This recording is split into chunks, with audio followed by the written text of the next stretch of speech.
So yun mga kapaps, ito yung tinirahan ko. So para kang nasa Bartolina dito kasi walang singawan eh. Ayan, oh. Ayan, diba? So pasensyahan nyo na kasi wala akong cabinet. So dyan lang yung mga damit ko. Ayan, medyo magulo. So yung electric pan ko. Ayan. So naturingan na kondo ito mga kapaps, pero ano, parang nasa Bartolina ka. Ayan. Ayan. So walang ano yan, walang singawan. Ayan, sa lapag lang matutulog na may pum. Yan yung pintuan. Yan. So kaya ko sinara. Ayan.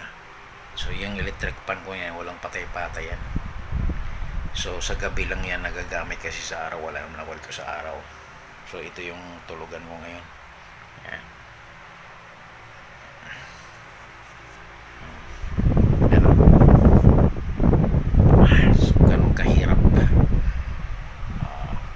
Kondo lang yung ano, magandang pangalan. Pero parang nasa Bartolina ka. Ayan. Pasensyahan nyo na yung kalat na yun.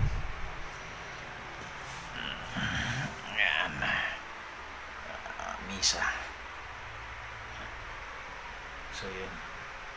Parang cabinet ko. Ayan.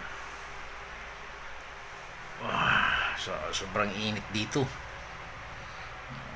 Kaya ko lang sinirado yun kasi baka mamaya mahirap na, di ba? So maganda yung ano, zip ka. Ayan. So yun lang mga kapaps, inano ko lang kayo sa aking ano, tulugan. Ayan, house tour. Okay? Alright. Ayan.